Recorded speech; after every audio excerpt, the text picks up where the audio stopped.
Alright, my friends. I'm doing this YouTube video. I'm getting ready to record um, something for my podcast. So I'm going to record myself recording my podcast. So I'm not going to be looking at the camera too much. You see, this is my little setup here. I think I showed it to y'all before, right? You can't see my microphone. My microphone's right here. And then, excuse me, the way I'm dressed, because it's hot today. I'm going to be in a little showy. But, you're gonna watch me record my podcast today. So y'all enjoy this. I'll look at y'all in a second. Although I won't be able to use my mouse this time because I have to have the LED light and my microphone plugged in. So enjoy the show. Yeah, it's gonna be fun, and you're gonna be amused by this, I'm sure. Here we go.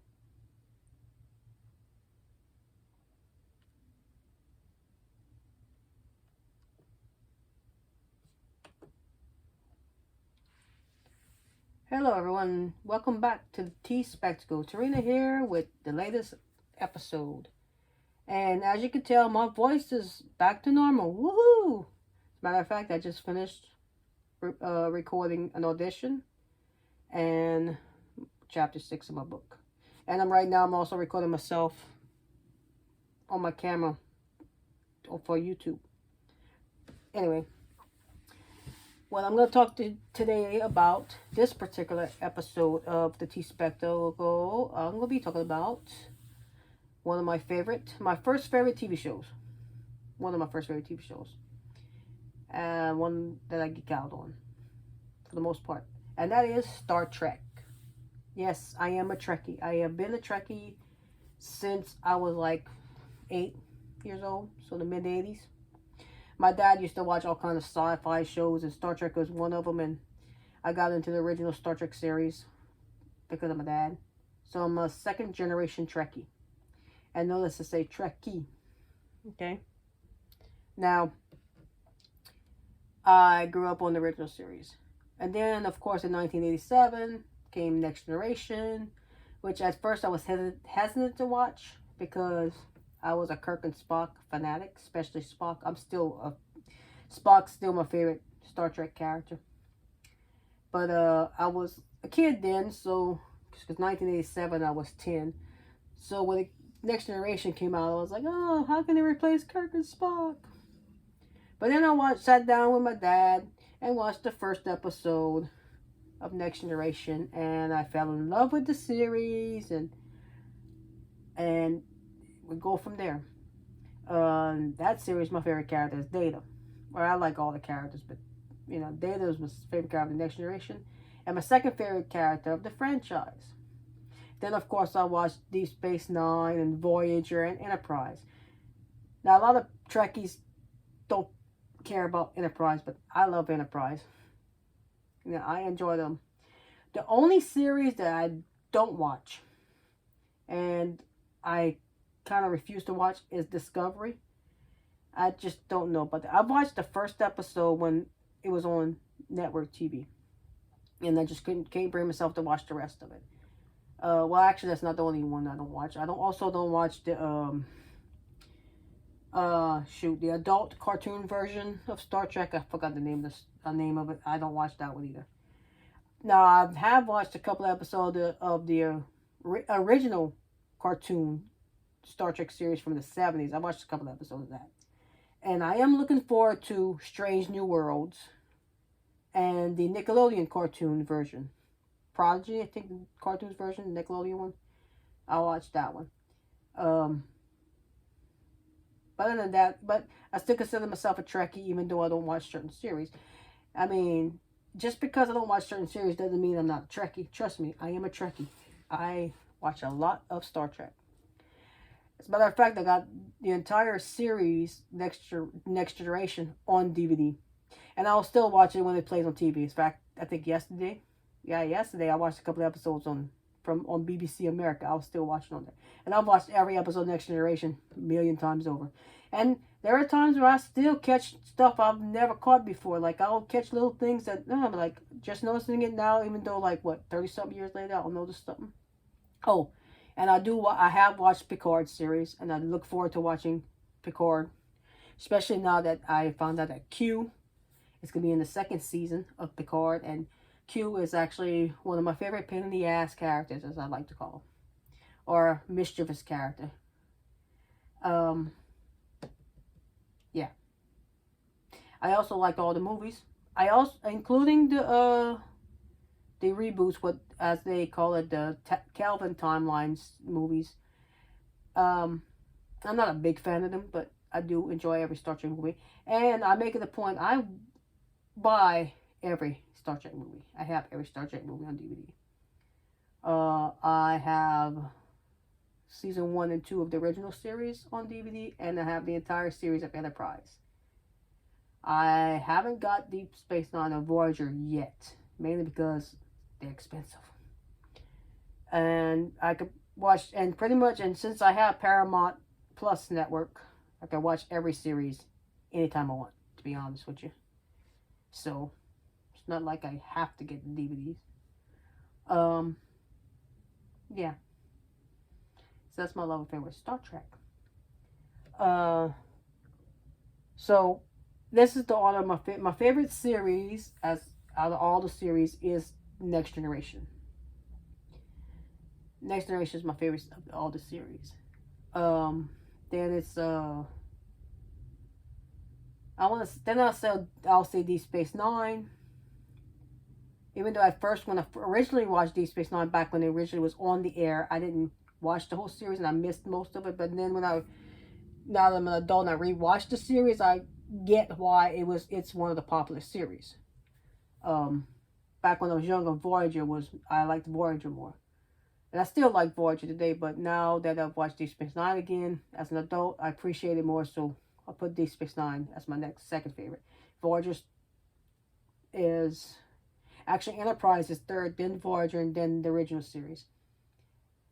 Now, the reason why I put the original series at the bottom, even though it's the first one, I just realized how cheesy it was. But a lot of the movies from TV shows from the 60s were cheesy. It's fine. Picard's in there in the back. Picard's I guess Picard's last in that list. I can't really put the rest of the series on the list because I haven't watched them.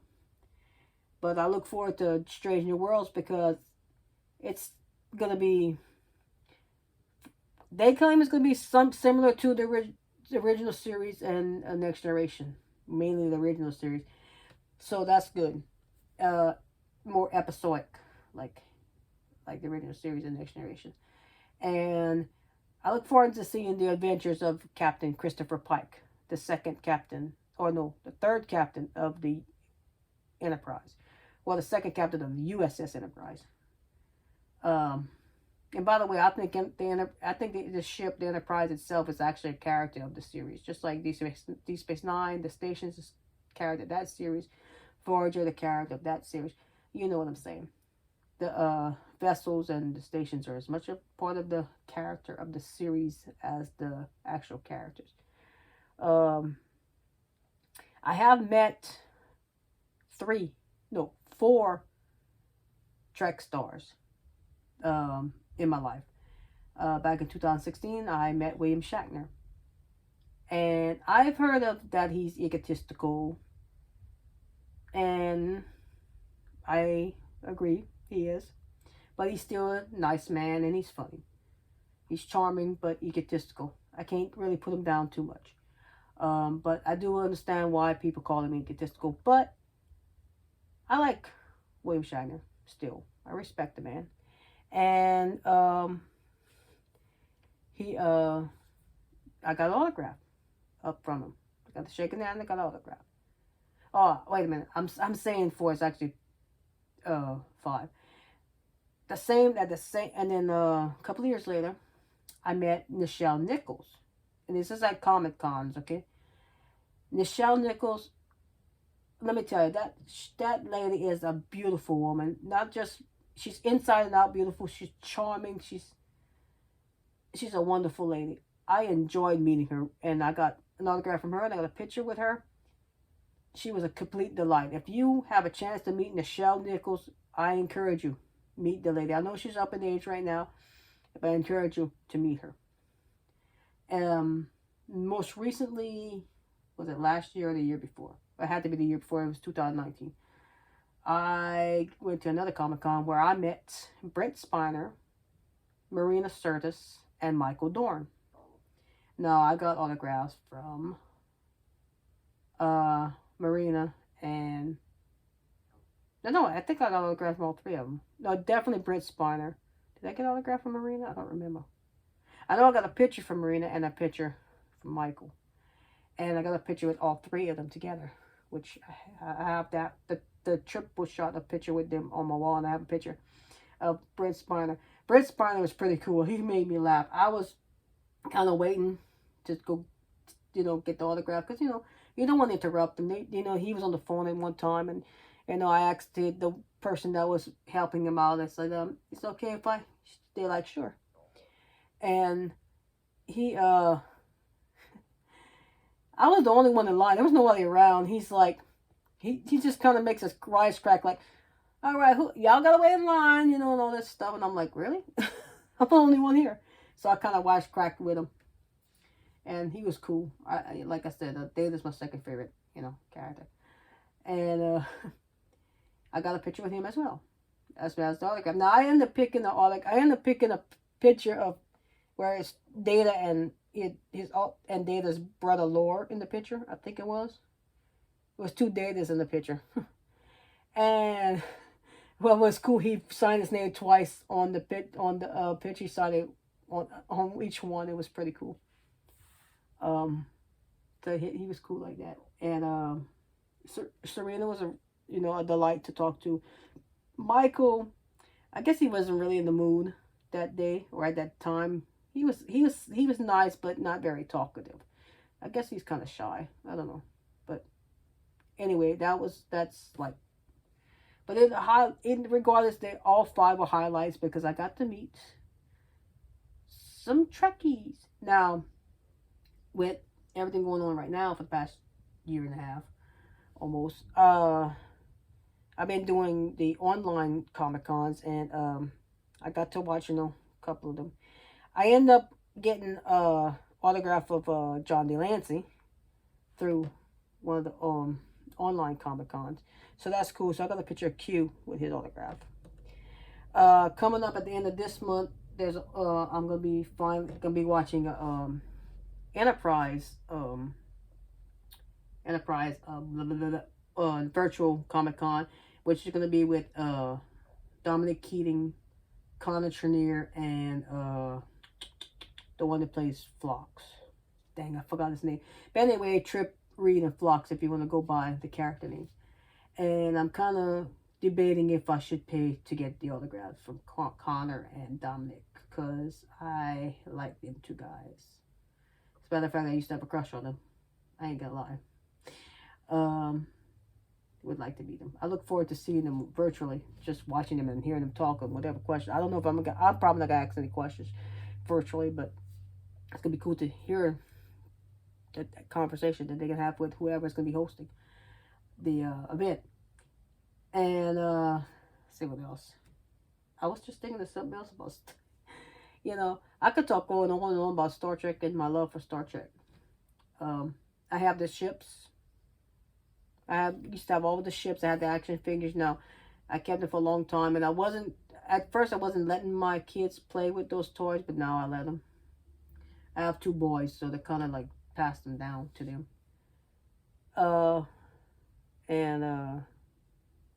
Yeah. They're Trekkies too, so they're third generation Trekkies. My little one more than the big one. Yeah, they're Trekkies too. So it's cool. It's all good. I was talking about the Comic-Cons. I completely forgot there was something else I wanted to say about Star Trek, and I completely forgot what it was. Go figure. I would forget about what it is. What's What did I forget? I can't remember now. Go figure. I can't remember what I'm talking about. Uh, shoot. I know it was something Star Trek. I can't remember. I can't remember. I do got a Star Trek shirt. But it's a little too small for me now. But I still have it. What else? But in any case, anytime anything Star Trek comes out, whether it's TV series or movies, I'll check it out. Comic Cons, virtually, I'll try to, especially since it's free, virtual stuff, so I'll check them out. Now, whenever we get back to normal or semi-normal, where they have live Comic Cons, because we do have a Comic Con in New Orleans, the Wizard World comes to New Orleans, and they also have the Big Easy Con. So if they ever have Star Trek people going to those cons, I look forward to them too. Oh, now I just remember Scott Bakula, Captain Archer. Now, I've never actually met him as a Star Trek person, because he is the star of NCIS New Orleans, which has now been canceled. So they just finished filming, so their final episode is actually this coming Sunday. But since I've been doing background work, I did a couple of NCIS New Orleans last season, the 5th season, the last couple 2 seasons, not this season. I didn't get to do it this season, but the last 2 seasons. And the first time I think it was the second or third time I did background on the show, I actually got to see Scott Bakula. And he told me hello. I was sitting in my car. I was booked with my car, and he actually told me hello. And my car is actually featured in that episode because he's actually standing around my car for that scene. But after the scene was over and they called cut, I saw a lot of people going up to him and talking to him. And he's a really nice gentleman. He's a really nice man. Really caring man. So I went up to him and said, hello, may I have a picture with him? He said, sure. So I got a picture of Scott Bakula. So that's technically another Trekkie, right? Another Trek star right there. Technically, I just thought about it. It's another Trek star right there. Even though technically it was NCIS New Orleans, but he's still Captain Archer. So yeah, that was awesome. And so that makes 6 Trek stars I've met. William Shatner, Nichelle Nichols, Brent Spiner, Marina Sirtis, I'm going to say it right, Michael Dorn, and Scott Bakula. So that's 6.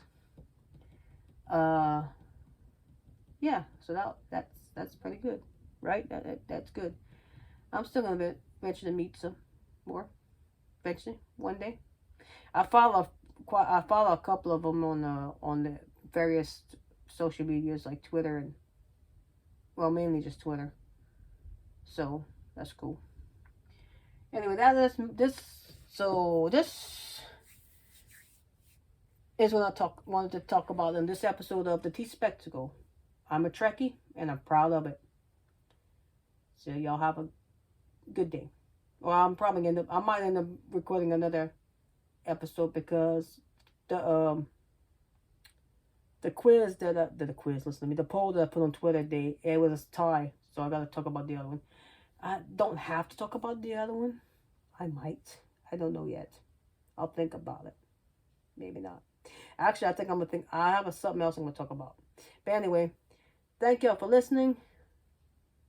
And join me next time for another exciting episode of the T-Spectacle.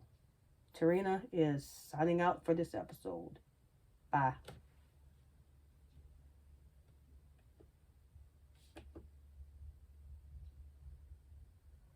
Well, that was fun, wasn't it? Now that's me recording an episode of my podcast. And you heard the whole conversation, obviously. And I just fly by the seat of my pants, as you can tell. I don't have no script, nothing to talk about. I just talk about whatever comes to mind. And y'all know this because y'all see this on my YouTube as well. I never really have a script to go by. And I probably should one day, especially if I, write down. with the exception of the poems that I wrote in the past couple of years, and the stories I wrote. It's the only thing that's kind of scripted. Eventually, I'm gonna have to write some scripts. Comedy routines. I'll be, comedy routines. Ooh. Um, I hope y'all didn't mind seeing my side of my face or my hair. My hair is, this is me. I hope I didn't look too chubby to y'all. I'm gonna watch this and be like, ugh, kind of cringe. Whatever. I'm still gonna end up sharing this with y'all because I gotta try not to be embarrassed by this stuff, because this is just how it is over here. So anyway, yeah. That's my one episode, and I'm gonna end up recording another episode, but I'm probably not gonna record the other episode on camera. Because I'm thinking I'm probably gonna I'm gonna probably talk about the monkeys on the next episode. Since I'm on Star Trek, which is, a 60s series, might as well talk about my first favorite music group, which happened to be from the 60s. Coincidentally, both my first favorite TV shows and music group are all from the 60s. Both from the 60s, originally from the late 60s, around the same time frame. Because they both premiered the same time, same month, same year. They both premiered in September 66. Except Star Trek had 3 seasons, the Monkees had 2 seasons. Same thing. But it was the mid-80s when I started liking them. Star Trek I got into because of my dad, as you heard. The Monkees I got into because the series was playing on TV, on MTV and their various stations at the time, and my aunt had a record. As a matter of fact, my aunt had a record of the Monkees and a record player. And I used to go in her room and listen to the Monkees album every day. Every day I would listen to the Monkees album. And she had a couple of 45s as well. Not Monkees, but different artists. I think the Beatles 8 days a week I used to listen to. Used to listen to Toto, Roxanne by Toto. And Another Brick in the Wall by Pink Floyd. That was the 45 I listened to. If I remember correctly. It's been a long time, obviously. I listened to those records until the needle on her radio broke, and I was disappointed when it did. And mind you, it was the mid-80s, so it was between 8 and 10 years old. But I was disappointed when it broke. And she also had a cassette player. It was like, AM, FM, cassette, and, record player. Of course, I got my own little boom box with a single cassette player, radio, AM, FM radio, because I used to always listen to the radio back then, more so then than I do now. I love 80s music. And speaking of the Monkees, I remember every time I got home from school, I used to play on after school, and they knew that I had to watch it when I got home from school. I remember being in 3rd or 4th grade, and I think, so I got to watch it. And now, like I said, I had a single cassette boombox. I used to keep a blank CD. Oh, Lord, aging myself. A blank cassette in there in case I wanted to record off the radio. But one particular day, I decided to record off the TV, the Monkees episode off the TV, on my cassette. And the episode was the Devil and Peter Tork episode. And I recorded, and then when it got towards the end, I had to flip the tape over to record the rest of the episode.